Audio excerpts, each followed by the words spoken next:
to John Steenhuisen, Minister of Agriculture. But of course, yesterday, the announcement of that 30% tariff announced by Donald Trump imposed on South African exports. It's going to have an earth-shattering effect on the South African economy, our export industries, and of course, jobs. Minister John Steenhuisen, good morning. Was this expected? There was a pause on Donald Trump's tariff. South Africa went to the White House. There was a theater of the Oval Office, but from what we understand, there was cordiality, friendliness in the behind closed doors meeting. South Africa building up some sort of trade package to present to Washington. But the announcement of 2 nights ago of this now 30% tariff, should we say that we should have expected this? Good morning. Good morning, Lester, and good morning to listeners. Obviously, we are incredibly disappointed at the letter received, given the fact that we do have a live negotiation underway with the US. I think that what's important to contextualize is that this is part of a major reset that the United States is busy doing, not only with South Africa, but with many, many other countries around the world. And essentially what they've done is taken each country and looked at the trade balance with the United States of America, where there is a trade imbalance, in other words, where more of your goods are coming into the country than their goods are going to yours. They've done a line-by-line analysis of how their competitors are faring in your economies, for instance, China, Europe, UK, and then obviously raised questions around tariffs around particular items, vehicles, heavy mining equipment, satellite technologies, etc., and then are attempting now to rebalance that.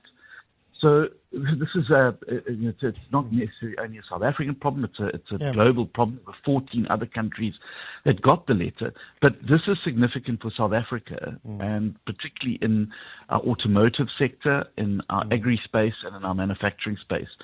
So I think the one silver lining is that it wasn't imposed on the 9th of July, as we were told in the last letter was going to happen.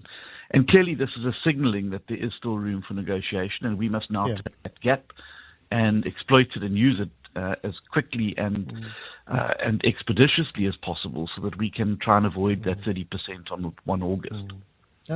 But John, it appears to me as if this is based more than just trade data. You, in fact, said in Parliament that Trump's tariff is based on misinformation, noting that 77% of U.S. goods enter South Africa tariff-free. Well, I think there's a mixture of things, and we must be careful we don't conflate them. There is concerns from the Trump White House around the situation, particularly around crime, the situation with rural safety. But there is also this reset going on around tariffs.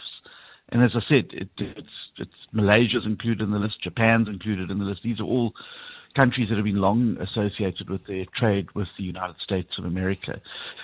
We obviously used the opportunity at the White House to set the record straight on the so-called genocide, on contextualizing the farm attacks and rural safety issues there. And a clear admission, we've got a problem with crime in South Africa, and we need to deal with it, and we need to use this opportunity now with a focus to deal with it. But I certainly think that the letters are based a lot more on trade data than anything else. Yeah. That being said, it obviously is important that we don't do things that annoy or irritate our trading partners, particularly our large trading partners. Now, one of your callers there, Lester, said, well, why don't we just redirect everything we're sending to America to other markets? Well, it's not that simple. Redirecting goods to other markets causes trade disruptions within those markets.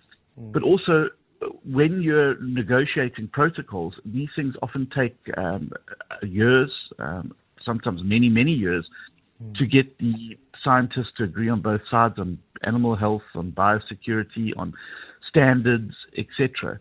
So it's not just a matter that you switch off one market and move to another. Now, obviously, you would have noticed we've been in the process of looking for other markets, particularly for agri-goods. But these processes do take time, and it's not that you can switch from one to the other. We already are supplying significant agri-goods into Europe, into China, into countries in Africa. And obviously, we will seek to deepen and widen those opportunities. But America is one of our largest trading partners, and the notion that we can just exist without trade with the U.S. is, I'm afraid, somewhat fanciful. We require that market.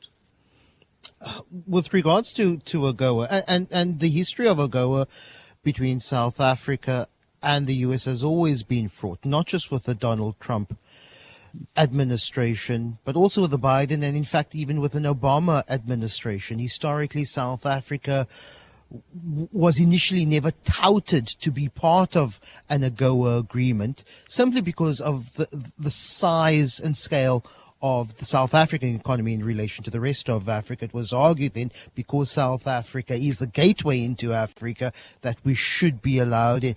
But that being said, agriculture particularly has been given preferential access as part of the AGOA agreement. Could have said this in the beginning of the year.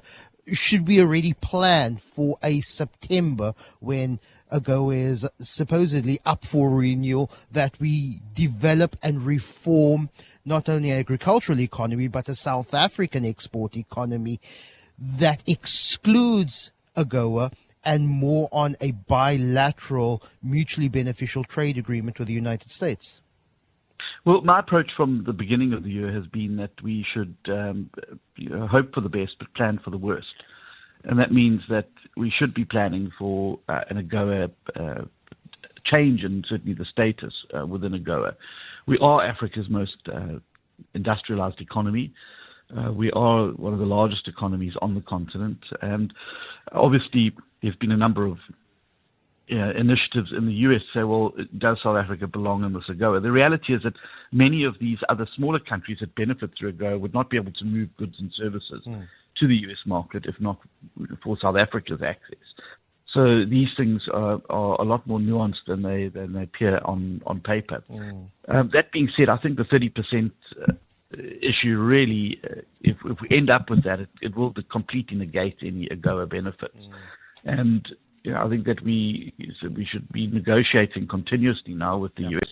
But I do think we need to move towards a more bilateral trade agreement with the United States of America, where we can obviously thrash out these tariff things and then have a reliable agreement without a sort of Damocles hanging over your head continuously. John Steenhuisen, Minister of Agriculture, really appreciate your time.